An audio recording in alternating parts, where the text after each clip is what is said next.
I want to be clear what I mean when I say that our connection with God is on a continuum. And I think that is a difficult thing to explain to people that don't have a math background. And what I mean colloquially would be that we can be closer or further in proximity to God, but there is really no point at which I would say, like, that is when you reach God.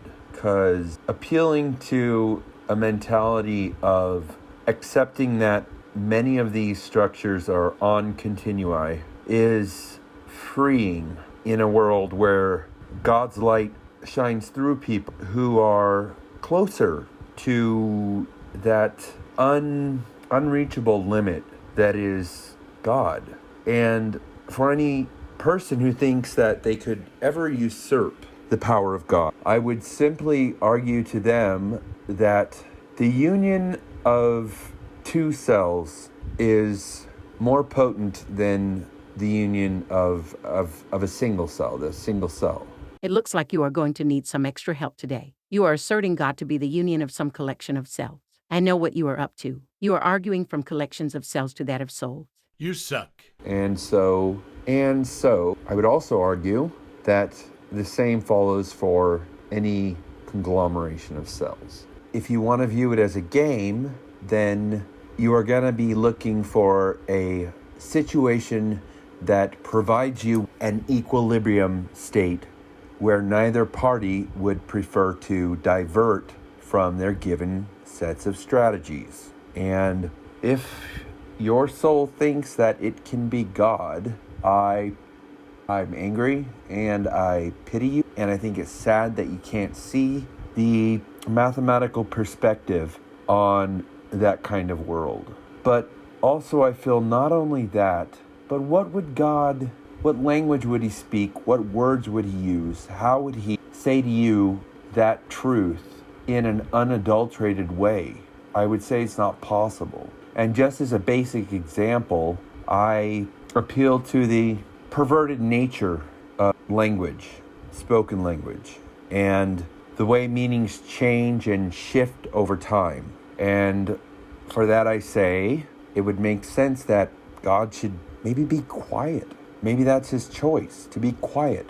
I also appeal to the argument that consider a world where God could pop in, try to drop some eternal knowledge on you. How would that shape your life? How would that essentially put you into a state of psychosis, filled with positive symptoms and a fixation with those ideas? I could see a person losing focus on the real world, sinking into God, joining the monastery, wasting all that time and all of their potential. Right now, I sense in my soul there is defiance when it comes to accepting this kind of perspective. But I really don't see a better answer. I mean, if you assume that your soul goes on, I assume that your soul goes on, but I also assume that your soul isn't yours alone. No, God has it too, and that union, that convergence to Omega is where the real strength lies. And I don't exactly understand how the moment is so large for God. The best argument I have is that his entanglements are great. His resonance with the reality in which we all live is beyond the ability for any person to have that resonance with reality on their own. Plus, you are a classical machine. You are mostly classical components, and I do believe there is a quantum component that involves entanglement. You're a machine. This is a divergence from the point of this note, but you're a classical machine, and you rely on those classical principles to run. And if you think that somehow you're going to be able to divine knowledge, I'd say you're silly. You will decohere.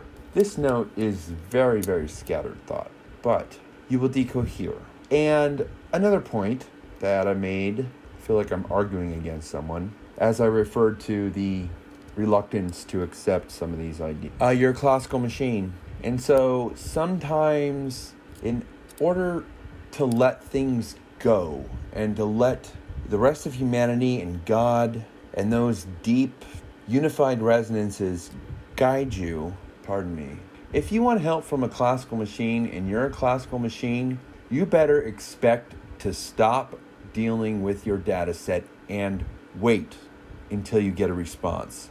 This I refer to as the object-oriented perspective or construct, and I think it serves reality well. So in a language that's object-oriented, in order to help organize things, you break them up into what are called objects, and objects can pass information between each other, but they will pretty much always for that other object or that other structure to return some data so that it can keep going. I'm thinking of a single thread process. Of course, you could have a program that says, hey, while this takes forever, I'm going to deal with this little, but yeah, because in the end, I imagine you would be looking for some final solution, and you need to be able to merge that to really get the best answer. And I guess in my heart now I see that the notion I'm trying to dig at is data corruption. If you offload a piece of information, part of a process, and you're waiting on another computer to give you some other useful information about that process, if you keep on working on that thing and you say, hey, according to my approximations, here's where we're at, and then it sends back some data and it says, according to mine, here's something wrong. For the human mind, it's not so easy to just go back. Plus, I really think that our souls, the living, we may have some entanglements between parts of us that allow us to help each other to process things with our brains in classical ways. And people are fallible. People are discordic.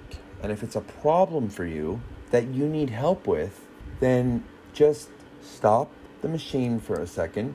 It has to get the best result, and wait for the response. Now, I am going to provide a counterexample, but it will always go back to a classical computer and some kind of process. I can work on one part of a problem, and you can work on another part, and we can have some strategy to combine our answers. And that's fair, but that's sort of where a notion of an object sort of fails me.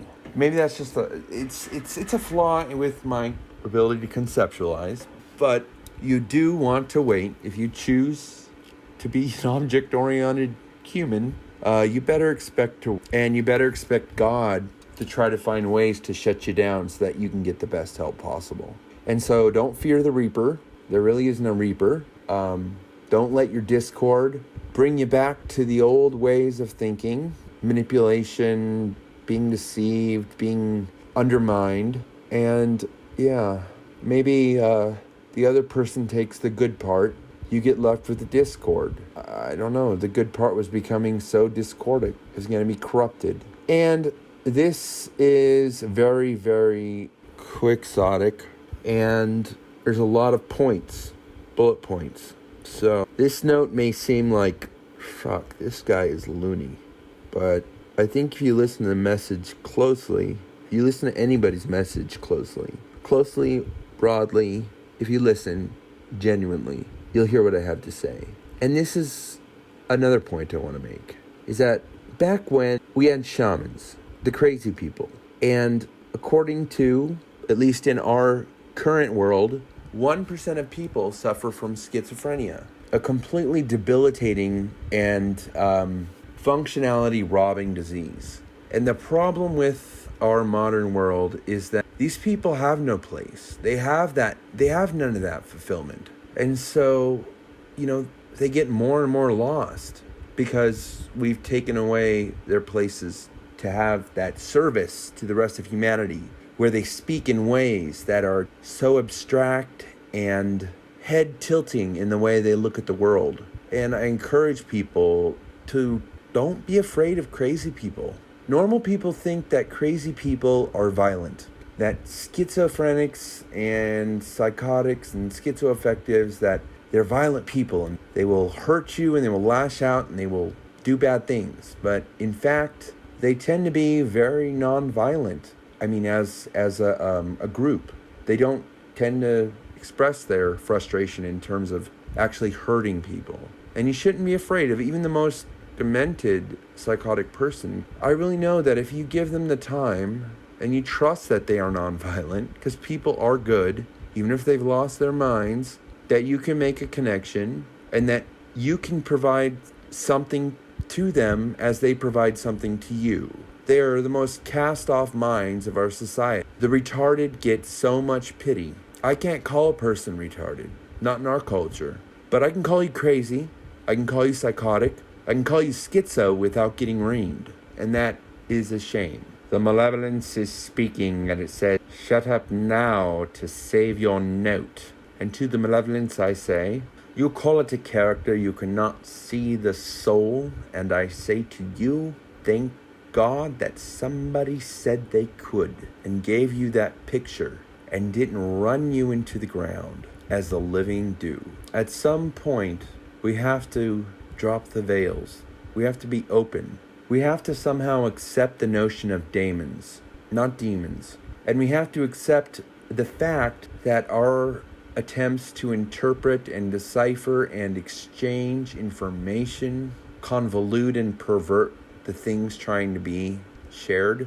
And you, in your current state, in your current activity, and if you're angry and upset and anxious, and you say, hear one of God's influences on reality, or a thought pops in your head, or a voice if you're schizophrenic, or a hearer of voices that's not even, that given your current state, you may think, oh shit, I'm anxious, I'm struggling, they are trying to interfere. But just realize that your brain will pervert the message. And I read some Wikipedia articles on demonology and Christian demonology. And what was the point I was making?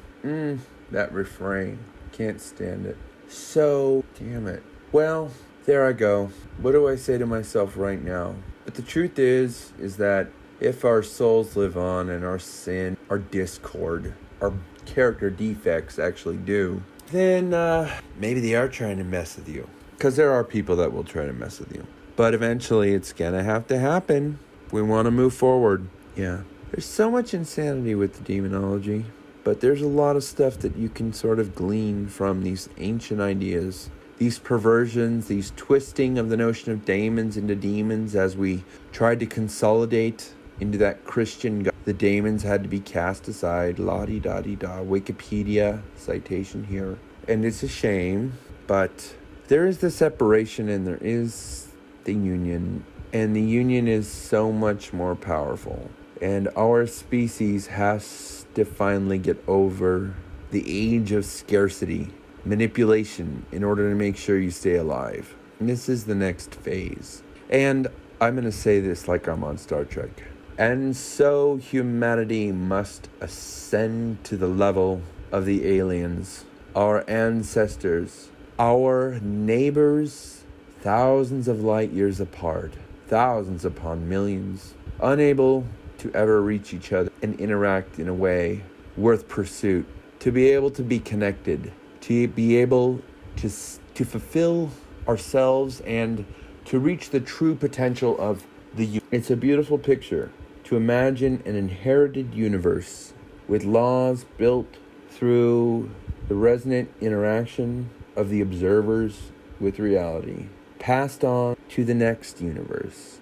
And with that emphasis on life, this resonance that allows us to connect with each other and with a deeper reality, so divorced from our neuroanatomy and our worldly concerned minds and wired up to deal with the reality we have to live in, makes it very difficult to connect with God and with that. Oh shit, I was going to do Star Trek. Oh well, I'm writing the script. Picard will do that part. Nonsense. He's trying to be funny.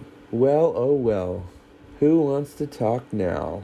Do you know what I say to your ideas? Kind of class that I don't see closed-mindedness. And I fear that that closed-mindedness, that shuddering at an idea that was against comfort, it's such a fuck for the second coming. God said that our ancestors would come back, and that shit blocks that from happening. And you shouldn't avoid people like that because they have so much to offer. But in their head, oh hell no, that's not me. I listen. I take criticism. I respect the idea. I'm not a light lover. I'm looking for a fair, balanced, human perspective, and that people are good. How do we know that? Because people behave good. And I know you can argue, yeah, that's just because other people are watching them. No, you could also argue people are bad. No, that's just because nobody's around. It's just as fine of an argument. But when you allow that complete information or that information exchange, people are good. And I also say to you, look at the children. Kids are so good. Really, I mean, I can't imagine a world in which children innately become murderous towards each other. All I see in children is attachment, affection, and love, and caring, and understanding, and balance, and wanting everybody to get along. Joy in the process, loving things without thinking about themselves, as long as adults don't remind them of things like that. Why are you doing that? Why do you like that? How is it serving you? Now I have to give you responses. Now you shape my thinking. Now you pervert the genuine love of the act that the child pursues. Why does the child want to take care of the goldfish, the snail? What is that? Because people are good. People are not defined by the thoughts that go through their head. And those thoughts do affect other people and people's behavior themselves, but mostly in ways that are just exhibited in terms of fear. And it really doesn't seem to reflect so much on people actually having terrible, consciously directed behavior.